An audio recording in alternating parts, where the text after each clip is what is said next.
G'day and welcome to Let's Talk About Life. Paul has just come back from South African Elite Cycle Champs where the beautiful jersey is given to a rider to wear for a year and represent the country as an SA champ.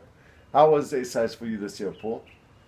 It's SA Champs is always a tough race. It's usually 180 k's, but this year it was a little bit shorter, only 160. Okay. But that didn't detract from how difficult it was. It's usually a race of attrition. The guys just get worn down towards the end, and obviously there's fewer and fewer guys left, and you're left with about 10 guys, and maybe one or two guys left in the break.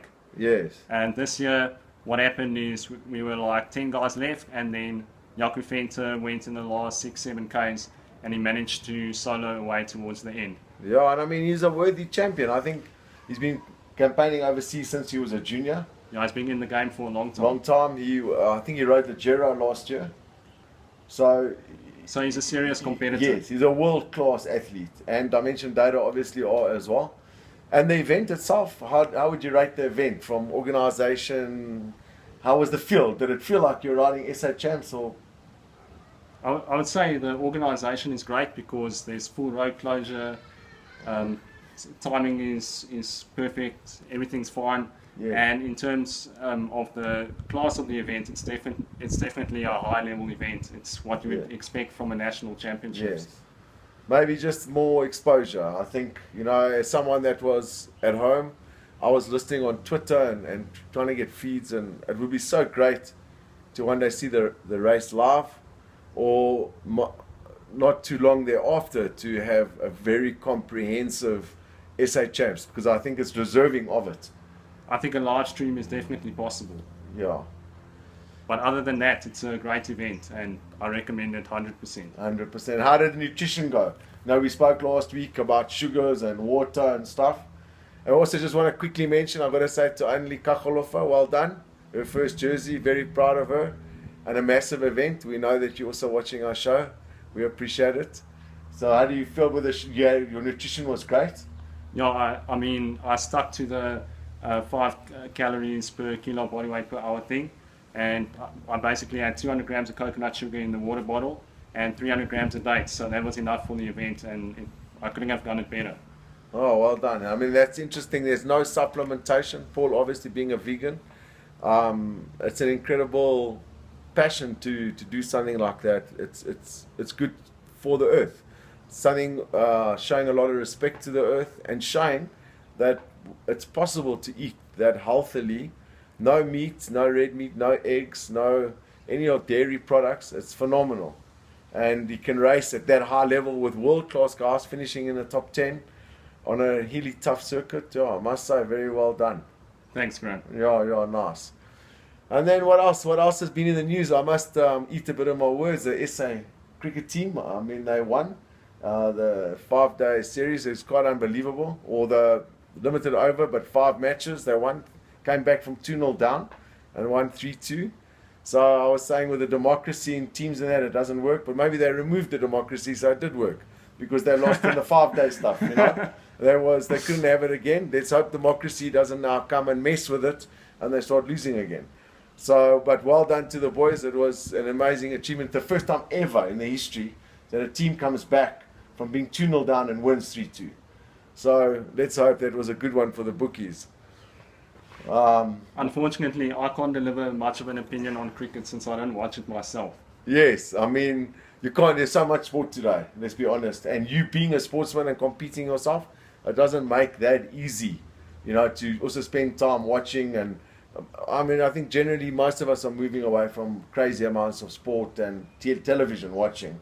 So, but when there's something good we'd like to watch, like SA Champs next year, let's hope that somebody steps out and goes, hey, we need that to be live, or even quickly put a little package together. But we need exposure for these guys. They're training hard, they're racing hard, they're world-class athletes, they deserve it.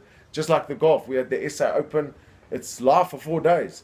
So why can't we not have 3-4 hours live of cycling, and the ladies as well, because it's really worthy of it. 2 minutes on a sports program on another day, I don't think that's fair. For people that are putting in hundreds and hundreds of kilometers, hundreds of hours of training, years of training, you want that recognition, and it's a sport worthy of that recognition. For sure, it's just like any other professional sport. It's hard work and putting in a lot of hours and determination and all that stuff. So let's hope that there is an arm that's looking at it and going, how do we market this? How do we get it? But we need to get live coverage going into 2017. What else have you been reading on the news? Obviously, day-to-day living, life goes on. Success stories that are coming out all the time, and failure stories that are coming out. Obviously, I've heard somebody was injured again at a race not too long ago on the weekend, and there's races again out Carnival City this weekend. Yeah, I'm going to be doing that race. Yeah, I hope they've got their stuff together because it's dangerous out there. Yeah, but most of the time it's well organized and there's never really any crashes. I think for the people at the back, it's a different story. You know, not to be a pessimist on it, but I've concern for them because every time I hear of a rider, the guys in Natal that were killed, I don't know who they are. It makes me very sad because it's unnecessary. Yeah, I mean, I made a video about that last week. Okay. Sending my condolences to those guys. It was a tragic occurrence, and it absolutely didn't need to happen at all. No, nothing at all. People must just take responsibility, and people must take the whole alcohol thing a lot more seriously, because in this country it just doesn't get taken seriously, and you know how it goes. Yes, nice topic as well. You know, the alcohol. We've had a very big hammer down on smoking, which is understandable. It has no benefit for people's health. And the alcohol is seeming to slip quite nasty under the radar still. People drink, and sure, it says for people over the age of 18, and you should behave accordingly. But we know once you drink alcohol, you don't behave like you over the age of 18. You know, it's somehow causes a personality change. I've experienced it myself.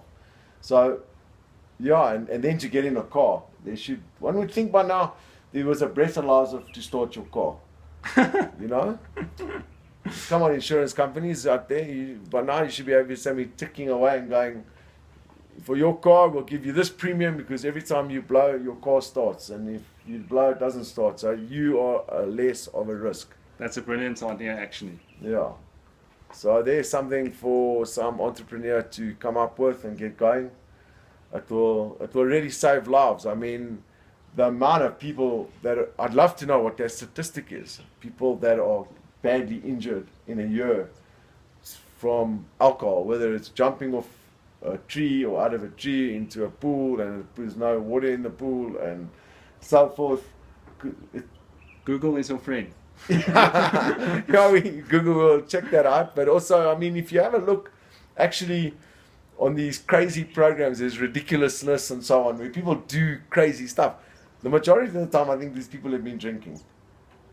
Absolutely. You know, I'm not going to run and jump off this balcony, but I haven't looked how far down it is. You know. Let's just keep it simple. You booze, you fucking lose. No exceptions. Yeah, well put. There is really no gain. Although we were talking earlier, like with the wine thing, wine has been promoted as the thing to drink. You know, if you drink wine, you're really special and you know all your wines. But at the end of the day, it does the same thing. If you want to be healthy, just eat your fruits and vegetables. Alcohol is basically just a drug. Yes, and learn to get high on life. Learn to just be grateful and appreciate the simple things in life. And you'll be having a ball. It's not going to be boring. Hi, Paul? Yeah, was it a rush this weekend, running your bike? No. No rush? Oh, you mean... The race, yeah. Oh, you mean an adrenaline rush? Yes. Of course it was. Yeah. It was huge. And there's Odor Natural, you know. So it's a massive rush. So you have to find that thing that gives you that. And it doesn't need to be followed. It doesn't have to have alcohol in the... You don't have to harm your body to enjoy your life. Yes. And in fact, you can make your life a lot more pleasurable by living naturally and clean. Yeah. Anyway, I think that's it for today. Thank you, Paulie. We'll see you again next week. To everybody out there, travel safe, have fun. Ciao. Stay natural.